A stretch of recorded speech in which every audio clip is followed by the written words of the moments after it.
pazuri sana, ene nchi mbalimbali, mioyo mashariki, magharibi kote, kaskazini na kusini kote, wanyama mbalimbali wa kupendeza, milima na mabonde ya kuvutia. Oh, wenyeho Africa, So please, whatever you do from today, feel good, appreciate what's being said to you, but leave inspired by the OBV core mission.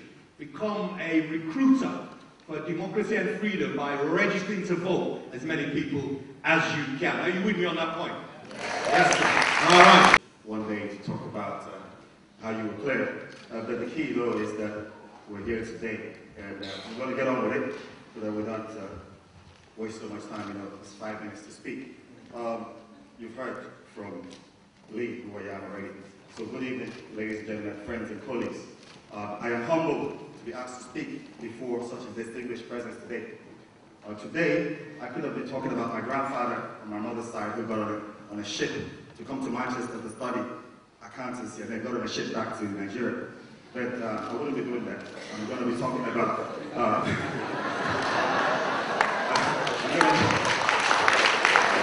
today, I'm going to be talking about my personal reflection on Barack Obama, following my personal encounter with him on the campaign trail in New York as one of the numerous volunteers that helped to deliver the biggest movement of change in recent history.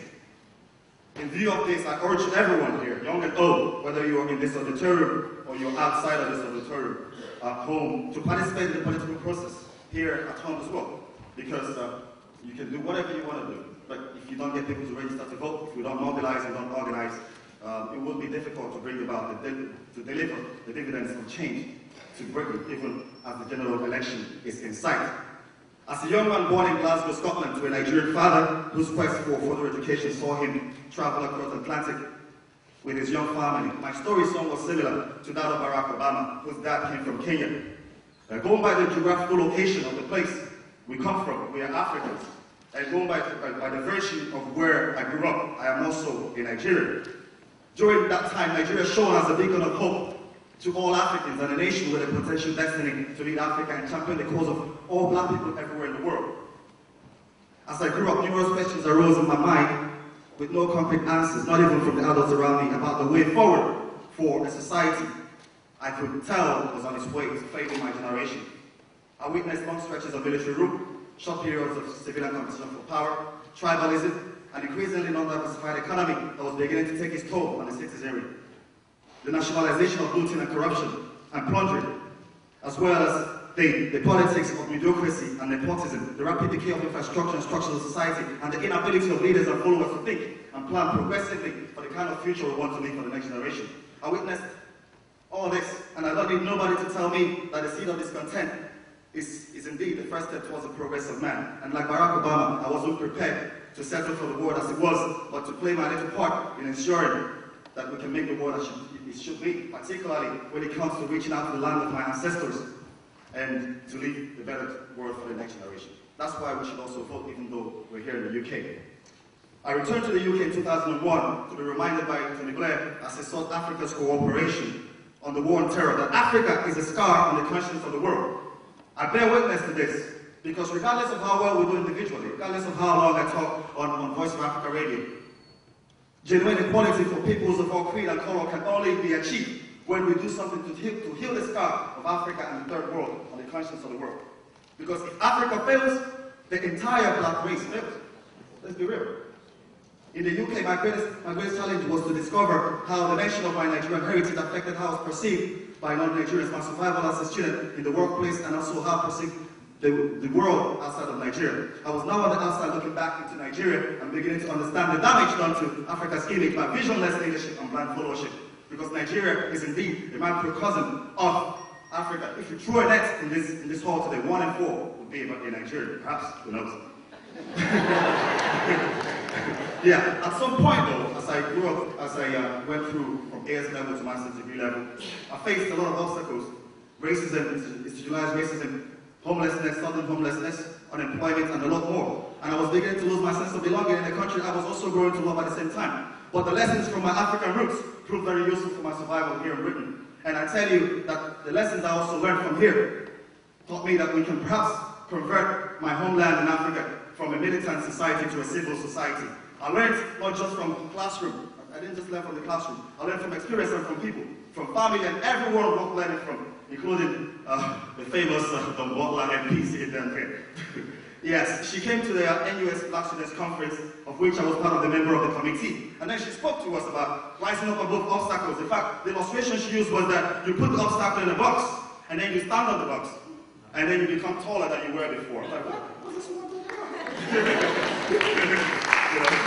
Yeah. Well, she was referring, of course, to an ill that we are all too familiar about, the ill of racism. You've been hearing it on question time the other day. I don't want to mention it, it's not partisan politics time. We've been hearing that, and guess what, ladies and gentlemen? I know, we're going to raise the card very soon, but I have a lot to say, and I'm going to try and finish.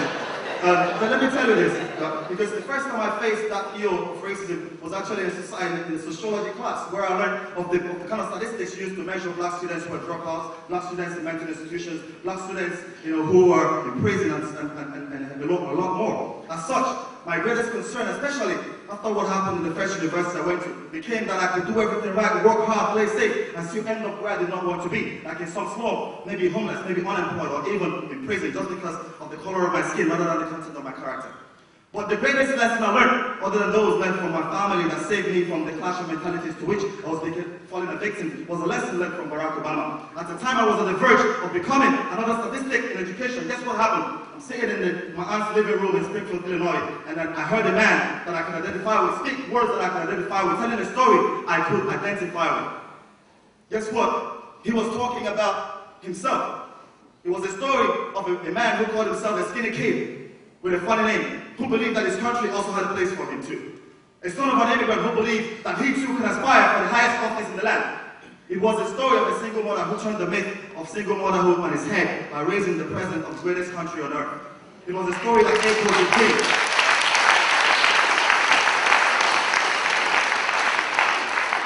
It was a story that echoed the dream of a king who took us to the mountaintop and pointed the way to the promised land, regardless of the color of his skin.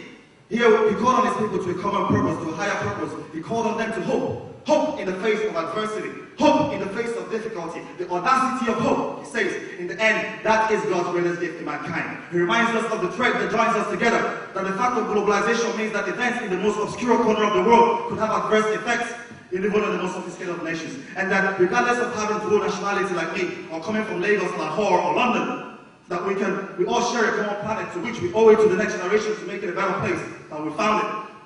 He tells us that you cannot be your brother's keeper, for instance, if you're an oil company that spills oil in the creeks and rivers and flares gas, poisoning the environment and of the people and decimating the meager livelihood of the poor and the downtrodden. He reminds us that the people are the government, and that when the time comes, nothing can stand in the way of millions of voices asking for change.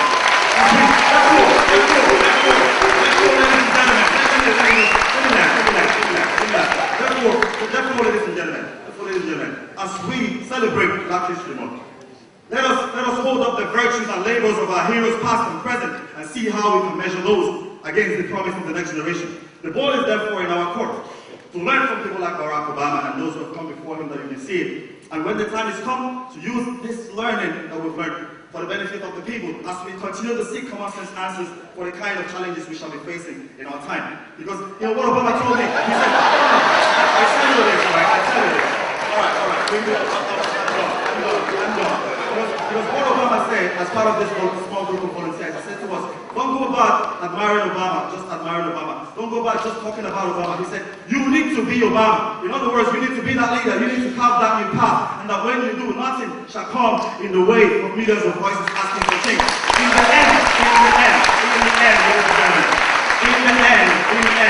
In the end, I know this. We have had a dream. We have hope for change. Now let us seek the courage to change and to put an end to that philosophy that sees one race superior and another inferior. The philosophy only made worse by numerous wars in Africa as well.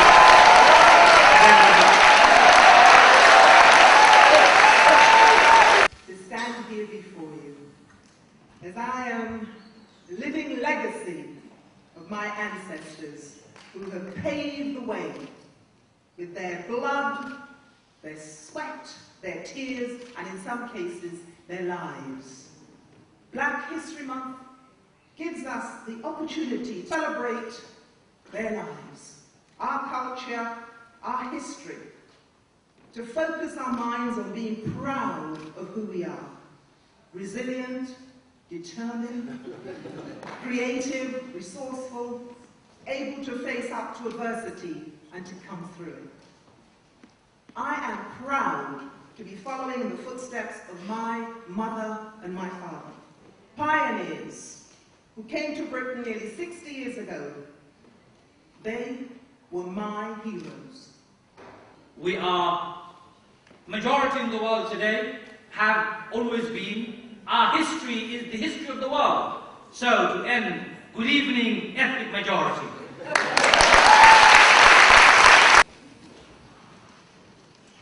I have a dream that one day I'll be able to stand on this stage and not be enraged by the way my people are publicly outraged.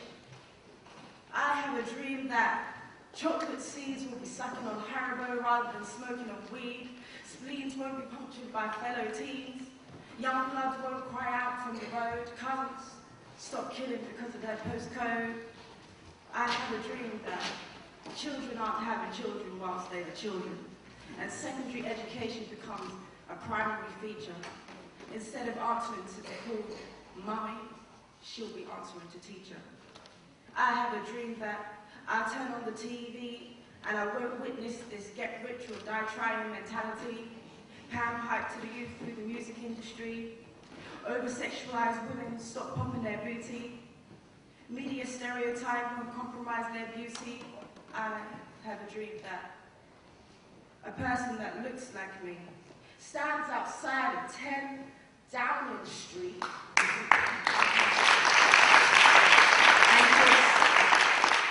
and gives his or her first acceptance speech. I have a dream that every boy and girl will forget what skin they're in and just want to rule the world.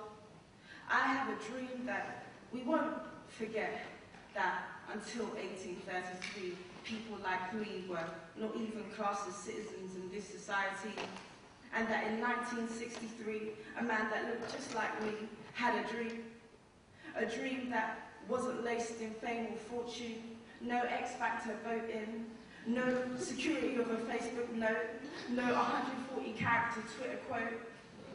He just spoke, but he was killed for a dream, so that you and I can have a dream, and it could be turned into reality. See the change, be the change, we the change. So I have a dream that we suture the history of Black future, and reign at last, reign at last. Thank God Almighty, we will be reigning at last.